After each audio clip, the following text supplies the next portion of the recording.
Everyman Driver Nation, what's going on? Welcome back. I'm Dave Erickson. Thanks so much for joining me this week. Introducing the 2017 Toyota Yaris IA. I know what you're thinking. This is last year's Scion. It is, but it's got more Mazda DNA than anything else. And today, we're going to take a closer look.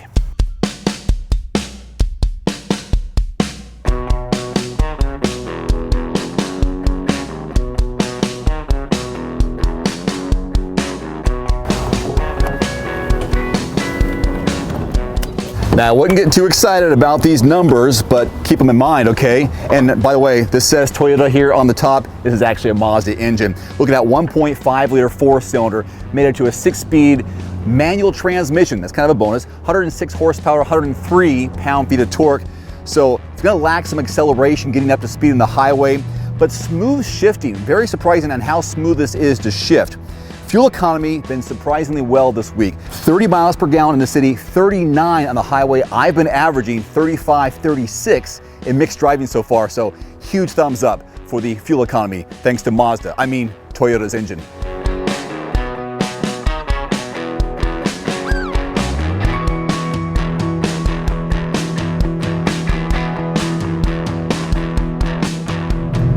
Here we are accelerating onto the highway.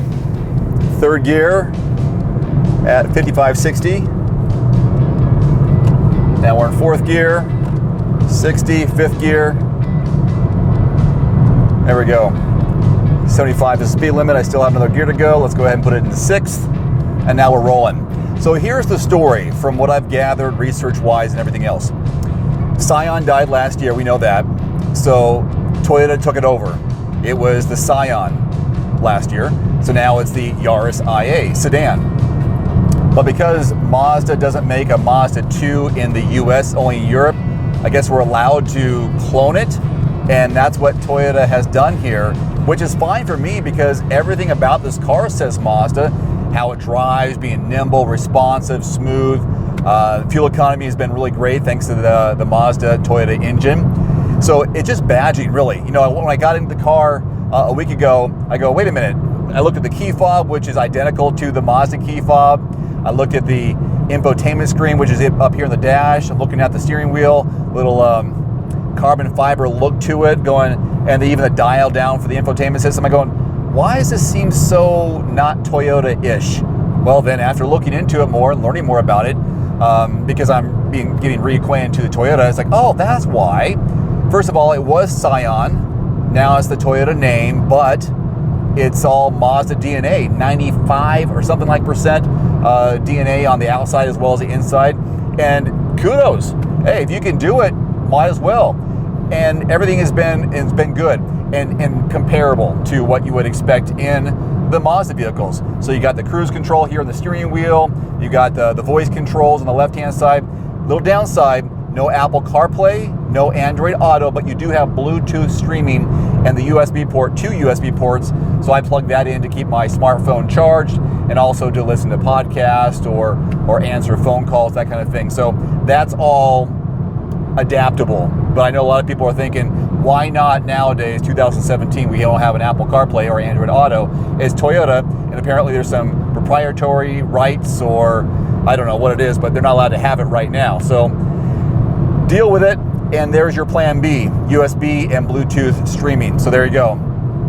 Instrument cluster, all Mazda. They've got the speedometer here in the center of the 3 dials, so that's our focus. My fuel economy over here on the far right-hand side, showing that I'm in the 34 miles per gallon range.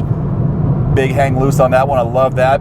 Otherwise, yeah, you're not gonna get a lot of power driving the car, but once you get up to speed, it's no big deal. I do think there is some road noise coming in through the car.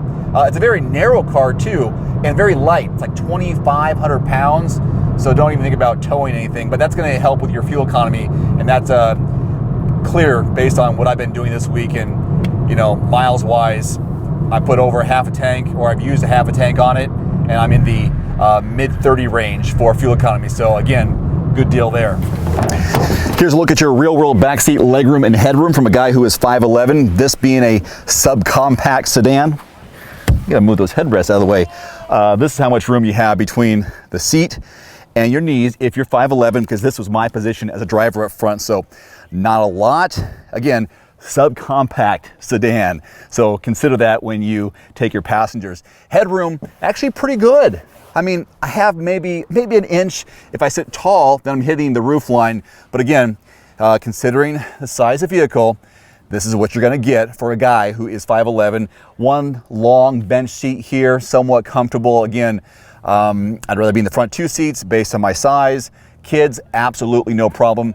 But when it comes to utilizing the space in here, you probably want to fold these down. I'll show you more of that right now with our cargo room demo. So there are two ways to open the trunk lid of the Yaris IA. There's a button just left of the steering wheel. There's one right here on the key fob. That's my preferred method, of course, unless I'm in the car. So I'm going to hold this down.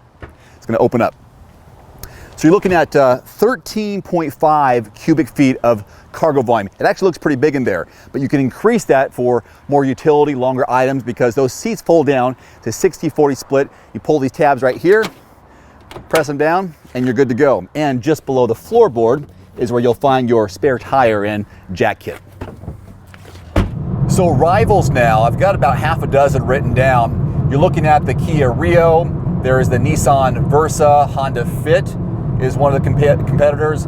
Hyundai Accent, Chevy Sonic, and Ford Fiesta. So pretty competitive in the marketplace. So really going to take some time and research on your part to compare vehicles and then to get behind the wheel yourself, trying to do that back to back so you get a real sense of how they drive. If you can schedule, go to your dealerships in order and go, okay, this is my top 3 choices.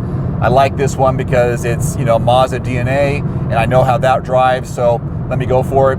I think that would be a kind of a smart choice considering all the competitive vehicles in this space. All right, everybody, the MSRP here on this 2017 Toyota Yaris IA is under $16,000 with destination, taxes, all that good stuff. It's still under 17,000 bucks. It's definitely worth a look and absolutely a test drive. Test drive it for yourself so you understand how easy and smooth it is to drive. Until next time, I'm Dave Erickson. Thanks so much for watching. Drive safe. Adios. How do you know you're getting the best deal on a new or used car? Call 844-765-0610. Make one phone call to hear about all the great deals near you. We know all the brands and all the best deals. We're not a dealer. We're here to help you find the right car. Call 844-765-0610 today.